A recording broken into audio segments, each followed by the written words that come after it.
हमारे गांव में ही नहीं पूरे इलाके में ही डॉक्टर सारिका के लिए बहुत पुरजोर समर्थन और लोग अभिनंदन और स्वागत कर रहे हैं।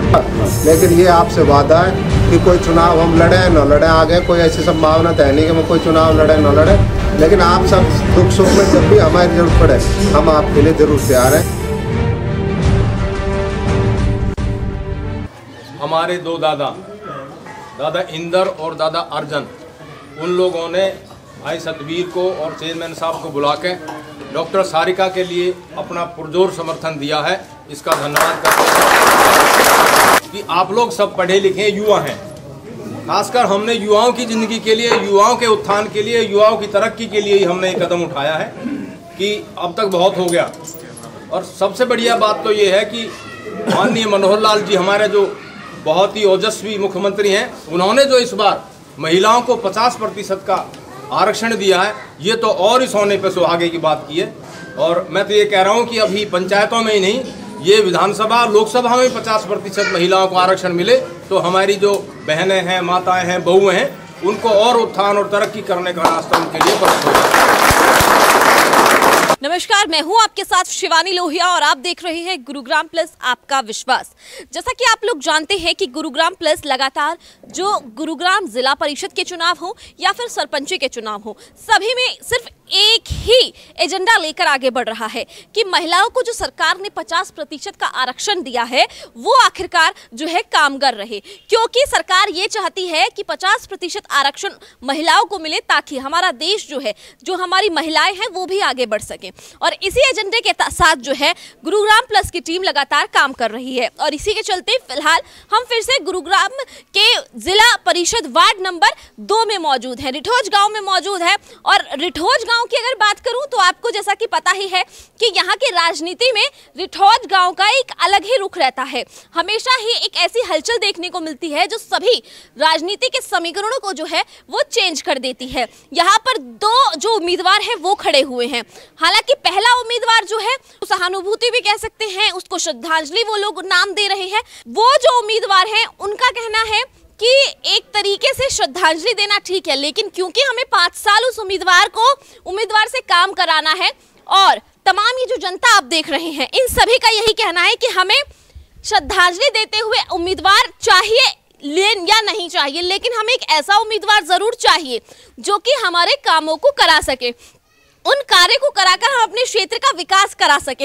अन्यथा अगर इसी तरीके से किसी उम्मीदवार को चुनना है तो फिर इलेक्शंस की जरूरत ही क्यों हमारे इस लोकतांत्रिक देश में पड़ती है हर बार, क्योंकि आप हाल ही में जानते हैं कि जो उत्तर प्रदेश के पूर्व मुख्यमंत्री और रह चुके हैं अखिलेश यादव और पूर्व मुख्यमंत्री वो रह चुके हैं मुलायम सिंह यादव की हाल ही में मौत हो गई है। उसके बाद जो है अखिलेश यादव के पास भी बहुत अच्छा एजेंडा है कि वो जो है चुनाव ना कराएं और सीधा अखिलेश यादव को जो है मुख्यमंत्री बना दिया जाए आने वाले चुनावों में। लेकिन इसीलिए लोकतांत्रिक देश है, इसीलिए यहाँ पर लोकतंत्र का इस्तेमाल होता है, इसीलिए यहाँ पर वोटिंग कराई जाती है ताकि श्रद्धांजलि और ये सिंपैथी पाकर कोई भी अपना वोट बैंक जो है वो ना भर सके, ताकि हमारे देश का विकास हो सके। और इसी कोशिश के तहत छोटे छोटे कस्बों में भी विकास कराए जाते हैं, छोटी सरकारें बनाई जाती है। ज्यादा करते हुए तमाम लोगों से बात करती हूँ कि उनका क्या कुछ कहना है। बाबा आप क्या कहोगे? हमारा यही कहना है कि हम तहे दिल से डॉक्टर सारिका को वोट देंगे और कि तो शिक्षित बच्चे हैं, पढ़े लिखे हैं और वो काफ़ी एजुकेटेड हैं और अच्छे परिवार से संबंध रखते हैं। उनके ऊपर कुछ पाबंदी भी नहीं होगी क्योंकि उनका परिवार पहले से पढ़ा लिखा है और जो बच्चे हैं वो पढ़े लिखे हैं और उनको एक अच्छा नॉलेज है। वो हमारे गांव का विकास और गांव को आगे ले जाने का अच्छा एक तरीका भी है। मेरा उन लोगों को भी एक जवाब है, बिल्कुल पढ़ा लिखा होना बेहद जरूरी, तभी सरकार ने 50% का जो आरक्षण है वो महिलाओं को दिया है। आप क्या कहेंगे? देखो जी, ये सारिका को खड़ा किया गया है, आप उनको समर्थन देने के लिए यहाँ पहुंचे हैं, ऐसा सारिका में क्या कुछ खास है? मैं अब अपनी तरफ से नहीं करूंगी क्योंकि लोग मुझे बड़े कॉल्स करते हैं, रिठोज गांव के आसपास के गांव के कॉल करके कहते हैं कि ये आप गलत। अब आप देखिए कि आखिर जो सारिका है, अगर मैं उसको सक्षम उम्मीदवार बता रही हूँ तो वो क्यों बता रही हूँ? आपको क्यों लगता है कि वो सक्षम है? देखो जी, सबसे पहली बात तो है डॉक्टर सारिका एक पढ़ी लिखी वुमेन है और दूसरी बात वो एक बहुत संवेदनशील औरत है और समाज में ऐसे काम करती रहती है समाज के उत्थान के लिए, इसलिए हम सब ने वो बनाया है कि उनका समर्थन करें। इन्होंने समर्थन देने की ठान ली क्योंकि वो एजुकेटेड है, शिक्षित है, जुझारू है, वो जानती है कि किस तरीके से विकास कराना है। मैं आपसे कहना चाहूंगी, जो आप मुझे कॉल करते हैं, कि क्या आपकी उम्मीदवार जुझारू है, शिक्षित है और क्या ऐसी स्थिति में है कि वो अगले 5 साल तक विकास करा सके? क्या कहेंगे कि सारिका में ऐसा क्या दिखा जो आप और लोगों को जो है वो समर्थन नहीं, मुझे नहीं बताना, उन लोगों को बताना है जो तंज कसते हैं, जो एकजुटता दिखाते हैं और जो बाहरी लोगों को बुलाकर यहाँ पर समर्थन मांग रहे हैं? डॉक्टर सारिका पढ़ी लिखी है, पीएचडी है और होनहार है और गांव का विकास चाहते हैं, इसलिए हम उसके साथ हैं, तहे दिल से सबका समर्थन देने को तैयार है। यही बात, समर्थन देने के लिए ये लोग इसीलिए तैयार है क्योंकि इन सभी का यही मानना है कि अगर हमारी सरकार ने 50% का आरक्षण इन छोटी सरकारों को दिया है तो उसका मकसद सिर्फ इतना है कि जिस तरीके से हमारे देहात पीछे छूट रहे हैं वो भी जो है विकास में विकासशील हो सके। आपसे जानना चाहूंगी, आप जानते हैं कि क्या कुछ चल रहा है? 4 उम्मीदवार खड़े हैं, किस तरीके से बाहरी लोगों ने आकर क्षेत्र में घेराबंदी कर दी है। उस घेराबंदी को तोड़ने के लिए, इस चक्रव्यूह को तोड़ने के लिए अभिमन्यु बनकर सारिका उतरी है। तो क्या अभिमन्यु जो सारिका बनी है वो इस चक्र को तोड़ पाएगी?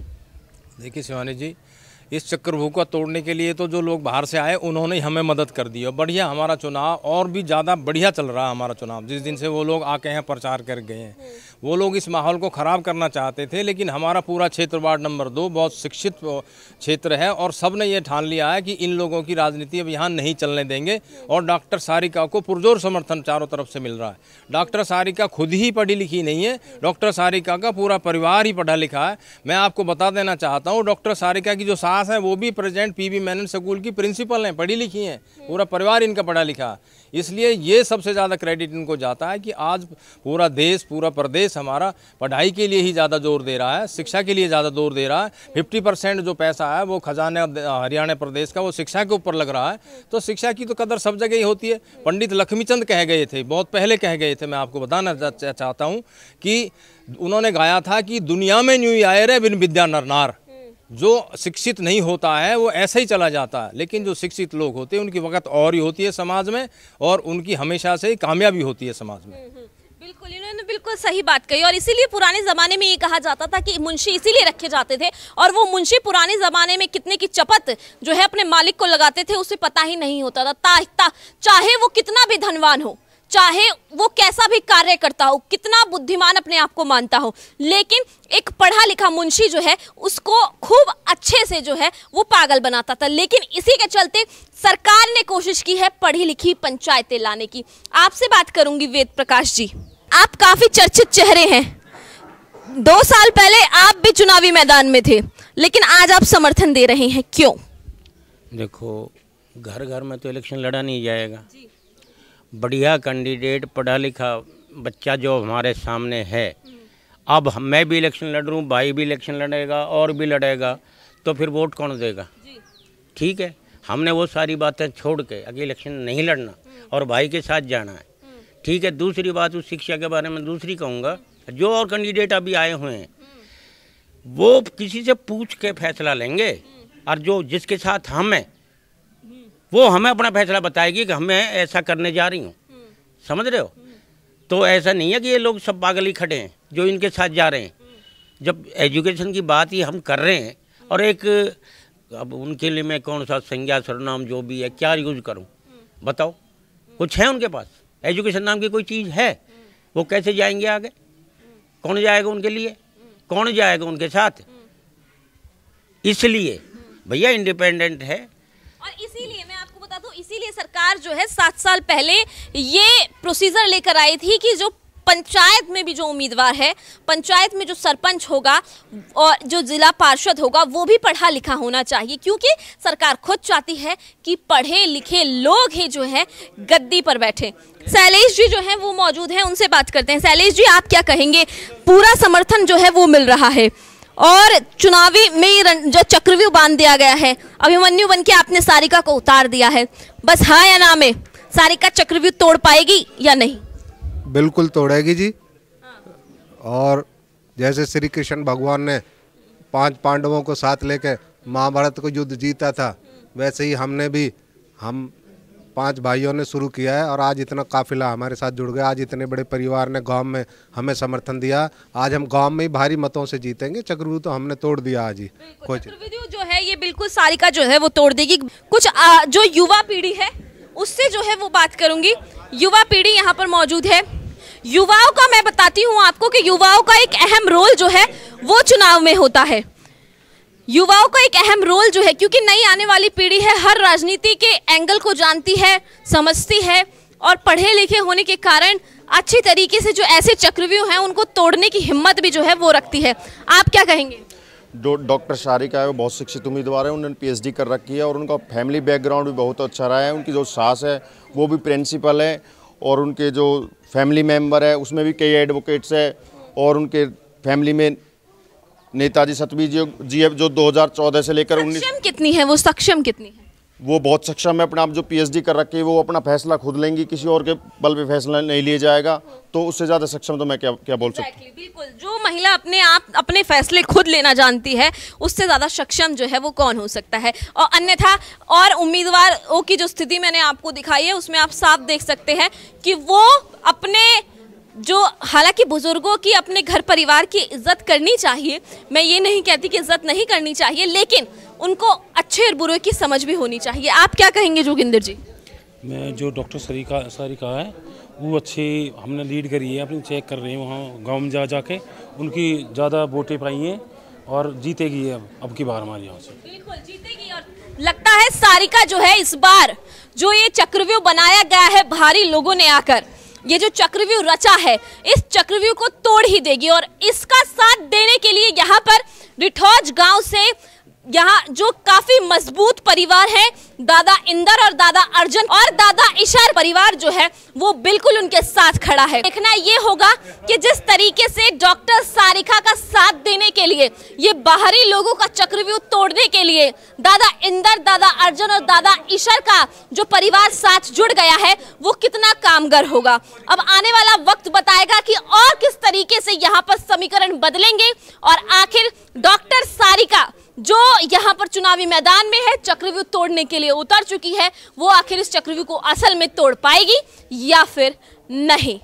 आपको क्या लगता है मुझे कमेंट करके जरूर बताएं। खबर को शेयर इतना करें ताकि ज्यादा से ज्यादा लोग जो हैं वो अपनी राय रख सके और साथ ही इस चैनल को सब्सक्राइब करें ताकि इस तरीके के मुद्दे में आप तक रख सकूं और आप क्या चाहते हैं वो भी मुझे कमेंट में जरूर बताएं। धन्यवाद।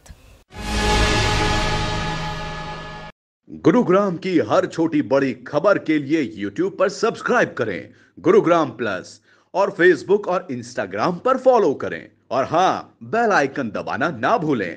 आप हमें कॉल और व्हाट्सएप भी कर सकते हैं। हमारा नंबर है 9643107600।